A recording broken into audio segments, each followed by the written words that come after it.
ಮೈಸೂರಿನಲ್ಲಿ ನಿರಂತರವಾಗಿ ಮಳೆಯಾಗುತ್ತಿದ್ದು ಮನೆಗಳಿಗೆ ನೀರು ನುಗ್ಗಿ ಜನರು ಸಂಕಷ್ಟಕ್ಕೀಡಾಗಿದ್ದಾರೆ. ಇತ್ತ ಜನರ ಸಮಸ್ಯೆಗಳನ್ನು ಆಲಿಸಲು ಬಂದ ಜನಪ್ರತಿನಿಧಿಗಳು ಉಡಾಫೆಯ ಉತ್ತರ ನೀಡಿ ಸಂತ್ರಸ್ತರನ್ನು ನಿರ್ಲಕ್ಷ್ಯ ಮಾಡಿರುವ ಬಗ್ಗೆ ಆಕ್ರೋಶ ವ್ಯಕ್ತವಾಗಿದೆ. ಮಹಿಳೆಯೊಬ್ಬರು ಜಿಲ್ಲಾ ಉಸ್ತುವಾರಿ ಸಚಿವ ಎಸ್.ಟಿ. ಸೋಮಶೇಖರ್ ಅವರ ಕಾರು ನಿಲ್ಲಿಸಿ ಸಮಸ್ಯೆ ಹೇಳಿಕೊಳ್ಳಲು ಮುಂದಾಗಿದ್ದು, ಈ ವೇಳೆ ಸಚಿವರು ಜಿಲ್ಲಾಧಿಕಾರಿಗಳ ಬಳಿಗೆ ಹೋಗಮ್ಮ ಎಂದು ತಾಸ್ತಾರದಿಂದ ಉತ್ತರಿಸಿದ್ದಾರೆ. ಇದಾದ ಬಳಿಕ ಮಹಿಳೆ ಜಿ.ಟಿ. ದೇವೇಗೌಡರ ಬಳಿ ಬಂದು ಸಮಸ್ಯೆ ಹೇಳಲು ಯತ್ನಿಸಿದಾಗ ಅವರು ಮಹಿಳೆಯ ಸಮಸ್ಯೆ ಆಲಿಸಲು ಮುಂದಾಗದೆ ಉಡಾಫೆಯ ಉತ್ತರ ನೀಡಿದ್ದಾರೆ ಎಂದು ಆಕ್ರೋಶ ವ್ಯಕ್ತಪಡಿಸಿದರು.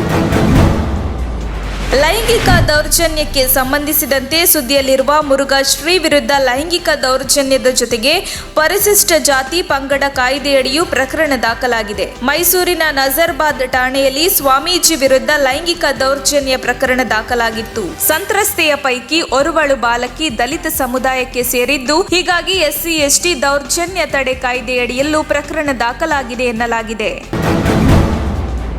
ಚಿತ್ರದುರ್ಗದ ಮುರುಘಾ ಶ್ರೀಗಳ ವಿರುದ್ಧ ಪೋಕ್ಸೋ ಕಾಯ್ದೆಯಡಿ ದೂರು ದಾಖಲಾಗಿರುವ ಬಗ್ಗೆ ಕೆಪಿಸಿಸಿ ಅಧ್ಯಕ್ಷ ಡಿ.ಕೆ. ಶಿವಕುಮಾರ್ ಪ್ರತಿಕ್ರಿಯಿಸಿದ್ದು, ಸ್ವಾಮೀಜಿಯ ಸೇವೆಗಳ ಬಗ್ಗೆ ನೆನೆದಿದ್ದಾರೆ.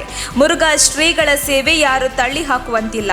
ಏನಾಗಿದೆಯೋ ಸತ್ಯಾಂಶ ಗೊತ್ತಿಲ್ಲ. ನಮಗೆ ಕಾಣುವುದು ಅವರು ಮಾಡಿದ ಸೇವೆಯಷ್ಟೇ.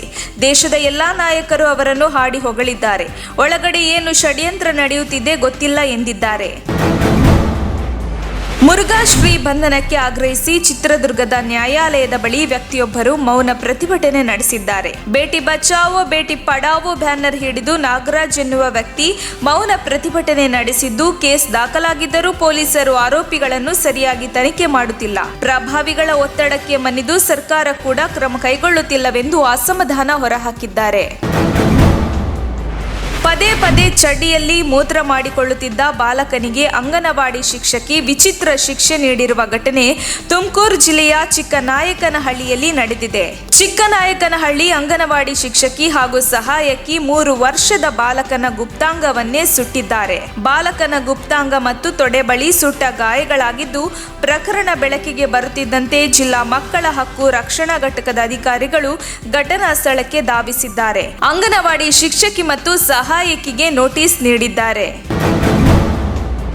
ಶಿವಮೊಗ್ಗ ಹಾಗೂ ದಾವಣಗೆರೆ ಜಿಲ್ಲೆಗಳಿಗೆ ಆತಂಕ ಸೃಷ್ಟಿಸಿದ್ದ ಚಿರತೆಯನ್ನು ಕೊನೆಗೂ ಸೆರೆ ಹಿಡಿಯಲಾಗಿದೆ. ಶಿವಮೊಗ್ಗ ಗ್ರಾಮಾಂತರ ಭಾಗದ ಕೊಮ್ಮನಾಳು ಗ್ರಾಮ ಪಂಚಾಯತ್ ವ್ಯಾಪ್ತಿಯಲ್ಲಿ ಹಾಗೂ ಬನ್ನಿಕೆರೆ ಗ್ರಾಮ ಹೊನ್ನಾಳಿ ಭಾಗದಲ್ಲೂ ಚಿರತೆ ಕಾಣಿಸಿಕೊಂಡಿತ್ತು. ಅಲ್ಲದೆ ಹೊನ್ನಾಳಿಯ ಪಲವನಹಳ್ಳಿಯಲ್ಲಿ ಮಹಿಳೆಯ ಮೇಲೆ ದಾಳಿ ನಡೆಸಿ ಮಹಿಳೆಯನ್ನು ಗಾಯಗೊಳಿಸಿತ್ತು. ಇದರಿಂದ ಜನ ಆತಂಕಕ್ಕೊಳಗಾಗಿದ್ದು ಚಿರತೆ ಸೆರೆ ಹಿಡಿಯುವಂತೆ ಮನವಿ ಮಾಡಿದ್ದರು. ಅರಣ್ಯ ಇಲಾಖೆಯ ಸಿಬ್ಬಂದಿ ಸತತ ಕಾರ್ಯಾಚರಣೆ ನಡೆಸಿದ್ದು ಕೊನೆಗೂ ಚಿರತೆಯನ್ನು ಸೆರೆ ಹಿಡಿಯಲಾಗಿದೆ. ಬೈಕ್ ಸಮೇತ ಹಳ್ಳದಲ್ಲಿ ಯುವಕ ಕೊಚ್ಚಿಕೊಂಡು ಹೋಗಿರುವ ಘಟನೆ ಚಿತ್ರದುರ್ಗ ಜಿಲ್ಲೆಯ ಚಳ್ಳಕೆರೆ ತಾಲೂಕಿನ ಪರಶುರಾಂಪುರ ಬಳಿ ನಡೆದಿದೆ. ಆಂಧ್ರ ಮೂಲದ ಸಣ್ಣಪ್ಪ ಹಳ್ಳದಲ್ಲಿ ಕೊಚ್ಚಿಕೊಂಡು ಹೋದ ಯುವಕ ಹೊಸಕೆರೆ ಕೆರೆಹಳ್ಳ ದಾಟುವ ವೇಳೆ ಈ ಘಟನೆ ನಡೆದಿದ್ದು, ಅದೃಷ್ಟವಶಾತ್ ಯುವಕ ಸಣ್ಣಪ್ಪ ಹರಿದುಕೊಂಡು ಹಳ್ಳದ ದಂಡೆಗೆ ಬಂದು ಬಚಾವಾಗಿದ್ದಾನೆ. ಕೊಚ್ಚಿಕೊಂಡು ಹೋಗುವ ದೃಶ್ಯ ಮೊಬೈಲ್ ಕ್ಯಾಮೆರಾದಲ್ಲಿ ಸೆರೆಯಾಗಿದೆ.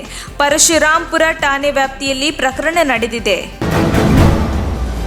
ದಾವಣಗೆರೆ ಜಿಲ್ಲಾ ಪಂಚಾಯಿತಿಯ ಉಪ ಕಾರ್ಯದರ್ಶಿ ಡಾಕ್ಟರ್ ಹರ್ಷ ಕೆಬಿ ಹೃದಯಾಘಾತದಿಂದ ಸಾವನ್ನಪ್ಪಿದ್ದಾರೆ. ದಾವಣಗೆರೆ ನಗರದ ತಮ್ಮ ನಿವಾಸದಲ್ಲಿ ಕುಸಿದು ಬಿದ್ದಿದ್ದಾರೆ.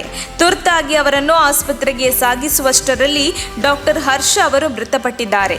ಇತ್ತೀಚೆಗಷ್ಟೇ ಜಿಲ್ಲಾ ಪಂಚಾಯಿತಿ ಉಪ ಕಾರ್ಯದರ್ಶಿಯಾಗಿ ಡಾಕ್ಟರ್ ಹರ್ಷ ಅಧಿಕಾರ ಸ್ವೀಕರಿಸಿದ್ದರು. ಭಾರತೀಯ ಸೇನೆಯಲ್ಲಿ ಮೇಜರ್ ಆಗಿದ್ದ ಡಾಕ್ಟರ್ ಹರ್ಷ ಸೇನೆಯಲ್ಲಿ ಸೇವೆ ಮುಗಿಸಿ ಗ್ರಾಮೀಣಾಭಿವೃದ್ಧಿ ಇಲಾಖೆಗೆ ಸೇವೆಗೆ ಸೇರಿದ್ದರು. ರಾಮನಗರದಲ್ಲಿ ಮಳೆಯಿಂದಾಗಿ ಜನರು ಬೀದಿಗೆ ಬರುವಂತಾಗಿದ್ರೂ ಗಂಡಸ್ತನ ತೋರಿಸ್ತೇನೆ ಅಂತ ಹೇಳಿದವರ ಪತ್ತೆಯಿಲ್ಲ ಎಂದು ಸಚಿವ ಅಶ್ವಥ್ ನಾರಾಯಣ ಅವರನ್ನು ಸಂಸದ ಡಿ.ಕೆ. ಸುರೇಶ್ ವ್ಯಂಗ್ಯವಾಡಿದರು. ರಾಮನಗರ ನಗರವನ್ನು ಕ್ಲೀನ್ ಮಾಡ್ತೀವಿ, ಪೌರುಷ ತೋರಿಸ್ತೀವಿ ಅಂತ ಹೇಳಿದವರು ಎಲ್ಲಿದ್ದಾರೆ ಎಂದು ಅವರು ಅಶ್ವಥ್ ನಾರಾಯಣ ವಿರುದ್ಧ ಆಕ್ರೋಶ ವ್ಯಕ್ತಪಡಿಸಿದರು.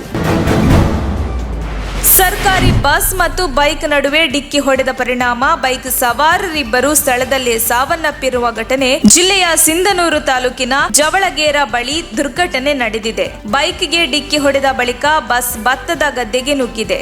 ಘಟನಾ ಸ್ಥಳದಲ್ಲಿ ಕುಟುಂಬಸ್ಥರ ಆಕ್ರಂದನ ಮುಗಿಲು ಮುಟ್ಟಿದೆ. ಸ್ಥಳಕ್ಕೆ ಭೇಟಿ ನೀಡಿರುವ ಪೊಲೀಸರು ಮಾಹಿತಿ ಕಲೆ ಹಾಕುತ್ತಿದ್ದಾರೆ. ಬಳಗನೂರ ಪೊಲೀಸ್ ಠಾಣಾ ವ್ಯಾಪ್ತಿಯಲ್ಲಿ ಈ ಪ್ರಕರಣ ನಡೆದಿದೆ.